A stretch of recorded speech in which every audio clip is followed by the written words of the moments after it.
Autumn, 218 BC. Man and beast trudge for months over cruel terrain. Their serpentine parade stretches more than 15 miles. Hannibal's troops are professional soldiers, well-equipped and well-trained, and yet the long journey takes a grim toll. When they finally make it through the mountains, 1/3 of Hannibal's men are dead. Most of the horses and all but one of the elephants have perished, and yet the survivors march on. Even before the first battle, Romans see Hannibal as a potent threat. They never had to face a fiercer or more warlike foe. Carthage had long been an enemy of Rome, and they were bringing with them countless Spaniards, already battle-hungry, and would soon be raising Gauls with their insatiable appetite for blood. War was coming, and it would be fought in Italy in defense of the walls of Rome. Livid. The Roman Senate raised 6 new legions, more than 30,000 men. The Second Punic War was begun. This time the deciding factor wouldn't be manpower, but strategy. Most Roman commanders were political appointees with little battlefield experience, no match for a military genius like Hannibal. Hannibal had a spark. I mean, he had many things that made him a great leader. I mean, he knew how to motivate troops, he knew how to innovate on the battlefield, he knew how to make the optimum use of the tools at his command. But in addition to that, he had that spark. He had the ability to read an enemy and find that one maneuver that would cause the enemy to collapse. In battle after battle, Hannibal humiliated the Roman legions. The most devastating defeat was the Battle of Cannae. Here, Hannibal, though badly outnumbered, managed to surround the Romans and slaughtered them. 50,000 Romans, more than half the entire Roman military, killed in the worst defeat Rome ever suffered. At last, Rome saw Hannibal for what he was, the first true threat to her survival. For 15 long years, the war against Hannibal dragged on, and large areas of southern Italy defected to him.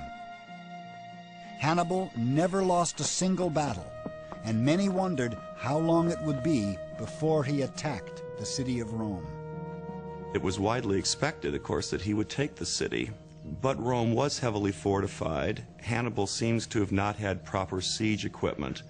No matter how many armies of the Romans and their allies Hannibal could defeat, the Romans were always able to raise new armies, to put new armies into the field. And ultimately, Hannibal failed to take the city. And yet the tide didn't turn against Hannibal until the Senate called up a military leader in the same league with the legendary Carthaginian. Publius Cornelius Scipio had the cunning and the charisma to match the so-called scourge of Rome. The son of a general and a survivor of the Battle of Cannae, the young Scipio studied Hannibal's tactics closely. Then in 204 BC, rather than confront Hannibal in Italy, Scipio had a brilliant but risky plan, an end run. He sailed to Africa and invaded the empire of Carthage. Carthage was forced to respond, recalling Hannibal from his 17-year torment of Italy. It was the moment of truth. Scipio and Hannibal would fight a single battle to decide the Second Punic War, the Battle of Zama. The two armies gathered forces in the countryside of what is now central Tunisia. Outside the ancient city of Zama, Scipio confronted his arch-rival, Hannibal. It's believed the two men met face to face just before the ultimate battle in an attempt to make peace. Scipio refused Hannibal's terms, saying to his rival, "Prepare for war, since evidently you have found peace intolerable."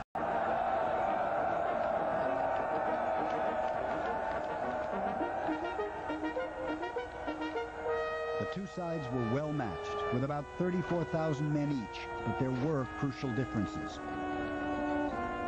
Hannibal had been resupplied with 80 of his dreaded elephants, but Scipio had drilled his troops in new tactics for dealing with the great beasts. The Roman troops would form long corridors to funnel the charging elephants away from the front lines where they do the most damage.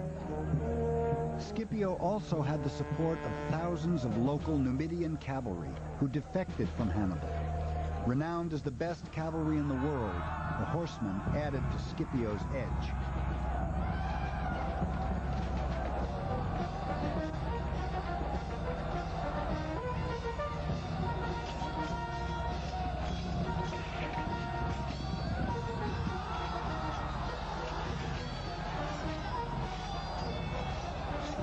Scipio finally and soundly defeated Hannibal at Zama. Carthage was crippled. Carthage was forced to hand over all but 10 of her warships, all her elephants, and a treasure so great it would take 20 years to pay. The once great empire was impoverished and stripped of all power. Hannibal escaped from the Battle of Zama. For a time, he tried to revive his waning Carthage, but eventually fled into exile in Greece. And though the aging warrior no longer posed any threat, Rome still pursued him, determined to capture the famous scourge. Ultimately, Hannibal denied her the pleasure. Let us free the Roman people of their long-standing anxiety, seeing that they find it tedious to wait for an old man's death. It is no magnificent victory to defeat a man unarmed and betrayed. With that, Hannibal put a drink of poison to his lips and drained his cup. But even Hannibal's suicide was not victory enough. After so many years of war, Rome still saw Carthage as an enemy and could not abide her survival in any form. In 146 BC, Rome destroyed the African Empire once and for all in the final Punic War, slaughtering 500,000 people. The pearl of the Mediterranean is ground into dust. Carthage is no more. Rome now controlled the entire Mediterranean, along with parts of Spain, southern Gaul, and the Italian peninsula.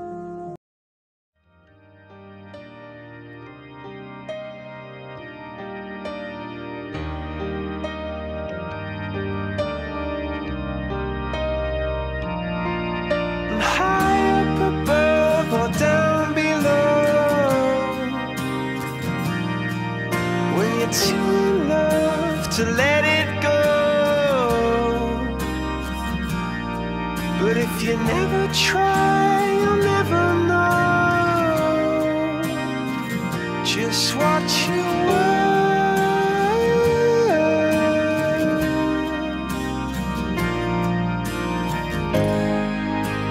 Lights will guide you home.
will guide you home and ignite